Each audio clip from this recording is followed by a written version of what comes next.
Assalamualaikum warahmatullahi wabarakatuh. Jumpa kembali di channel Rizka Al-Fajri. Setelah sekian lama saya tidak membuat video, akhirnya saya memiliki waktu kembali untuk membuat beberapa video tentang pembahasan soal SKB keuangan. Namun jangan lupa teman-teman untuk terus dukung channel saya dengan cara di subscribe dan di like dan di share ke teman-teman yang lain. Semoga pembahasan-pembahasan soal yang saya buat bisa membantu teman-teman untuk menghadapi soal-soal SKB CPNS di tahun ini. Baiklah, tanpa berlama-lama, langsung saja kita bahas beberapa soal SKB keuangan untuk materi gabungan. Mudah-mudahan soal-soal yang saya bahas ini bisa ada di soal SKB tahun ini. Baiklah, langsung saja. Soal nomor 1.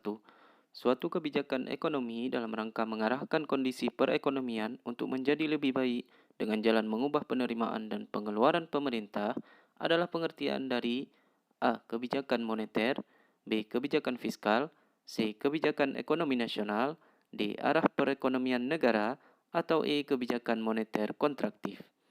Maka jawaban yang paling tepat untuk soal ini adalah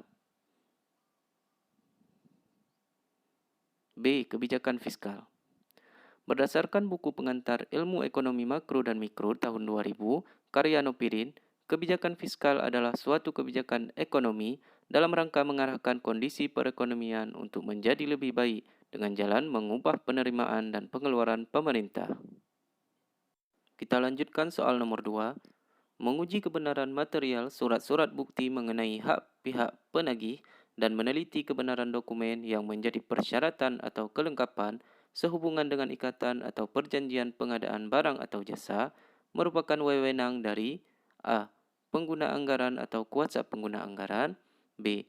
Badan Bendahara Umum Daerah, C. Bendahara Penerimaan, D. Bendahara Pengeluaran, atau E. TAPD. Maka jawaban yang paling tepat adalah A. Pengguna anggaran atau kuasa pengguna anggaran. Dalam pasal 18.2 Undang-Undang Nomor 1 Tahun 2004 tentang Perbendaharaan Negara, menyatakan salah satu wewenang pengguna anggaran adalah menguji kebenaran material surat-surat bukti mengenai hak pihak penagih dan meneliti kebenaran dokumen yang menjadi persyaratan atau kelengkapan sehubungan dengan ikatan atau perjanjian pengadaan barang atau jasa. Baiklah, kita lanjutkan ke soal selanjutnya, soal nomor 3. Pajak daerah yang termasuk ke dalam pajak provinsi adalah A. Pajak reklame, B. Pajak restoran, C. Pajak penerangan jalan, D. Pajak rokok, atau E. Pajak hotel. Jawaban yang paling tepat adalah D. Pajak rokok. Pajak daerah yang termasuk ke dalam pajak provinsi adalah pajak rokok, sedangkan untuk opsi jawaban lainnya adalah pajak daerah yang termasuk ke dalam pajak kabupaten atau kota. Soal nomor 4. Besaran tarif pajak reklame adalah titik-titik dari nilai sewa reklame yang bersangkutan. A. 10%, B. 15%, C. 20%, D. 25%, atau E. 30%. Maka jawaban yang paling tepat adalah D. 25%. Besaran tarif pajak reklame adalah 25% dari nilai sewa reklame yang bersangkutan. Pelajari juga besaran tarif pajak untuk pajak daerah lainnya ya teman-teman. Kita lanjutkan ke soal nomor 5. Anggaran digunakan oleh pemerintah untuk menstabilkan ekonomi dan mendorong pertumbuhan ekonomi merupakan fungsi anggaran sebagai A. Anggaran sebagai alat pengendalian, B. Anggaran sebagai alat kebijakan fiskal, C. Anggaran sebagai alat politik, D. Anggaran sebagai alat perencanaan, atau E. Anggaran sebagai alat komunikasi. Maka jawaban yang paling tepat adalah B. Anggaran sebagai alat kebijakan fiskal. Anggaran sebagai alat kebijakan fiskal pemerintah digunakan untuk menstabilkan ekonomi dan mendorong pertumbuhan ekonomi. Lanjut ke soal nomor 6. Berikut ini adalah beberapa prinsip dalam sebuah penganggaran kecuali A. Demokratis, B. Adil, C. Hati-hati, D. Transparan, atau E. Efektif. Jawaban yang paling tepat adalah Efektif. Prinsip-prinsip dalam penganggaran antara lain adalah demokratis, adil, hati-hati, transparan, bermoral tinggi, dan akuntabel. Soal nomor 7. Dalam Undang-Undang Nomor 17 Tahun 2003 tentang Keuangan Negara, disebutkan asas-asas baru sebagai pencerminan best practice atau penerapan kaidah-kaidah yang baik dalam pengelolaan keuangan negara. Antara lain, ini ada kecualinya ya teman-teman. Kecuali adalah A. Akuntabilitas, B. Berorientasi pada hasil, C. Demokrasi, D. Profesionalitas, atau E. Keterbukaan dalam pengelolaan keuangan negara. Maka jawabannya adalah C. Demokrasi. Dalam Undang-Undang Nomor 17 Tahun 2003 tentang Keuangan Negara, disebutkan asas-asas baru sebagai pencerminan best practice atau penerapan kaidah-kaidah yang baik dalam pengelolaan keuangan negara. Antara lain adalah akuntabilitas berorientasi pada hasil, profesionalitas, proporsionalitas, keterbukaan dalam pengelolaan keuangan negara, pemeriksaan keuangan oleh badan pemeriksa yang bebas dan mandiri. Ini soal nomor 7 ini jangan lupa teman-teman ada kecualinya ya. Ada kesalahan saat membuat soal. Soal nomor 8. Tingginya permintaan, meningkatnya biaya produksi, dan banyaknya jumlah uang yang beredar di masyarakat adalah penyebab terjadinya A. Inflasi, B. Deflasi, C. Krisis ekonomi, D. Krisis moneter, atau E. Utang negara. Jawaban yang paling tepat adalah A. Inflasi.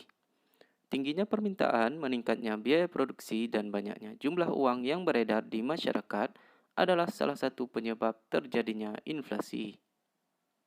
Baiklah, kita lanjutkan ke soal nomor 9. Prosedur pengujian audit yang dilakukan dengan cara membandingkan angka objek audit dengan angka pembanding seperti angka periode sebelumnya, angka anggaran, dan angka-angka rata-rata industri adalah pengertian dari prosedur audit. A. Prosedur poaching, B. Prosedur inspeksi, C. Prosedur analitis, D. Prosedur matematis, atau E. Prosedur konfirmasi. Maka jawabannya adalah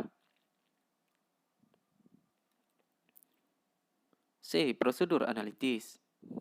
Prosedur analitis adalah pengujian audit yang dilakukan dengan cara membandingkan angka objek audit dengan angka pembanding seperti angka periode sebelumnya, angka anggaran, dan angka rata-rata industri. Soal terakhir. Jika auditor merasa tidak puas dengan keseluruhan laporan keuangan yang disajikan dan auditor juga merasa dirinya tidak independen dan terjadi intimidasi, maka auditor akan memberikan opini audit. A. Wajar tanpa pengecualian, B. Wajar tanpa pengecualian dengan paragraf penjelas, C. Wajar dengan pengecualian, D. Tidak wajar, atau E. Tidak memberikan pendapat. Maka jawaban yang paling tepat adalah E. Tidak memberikan pendapat.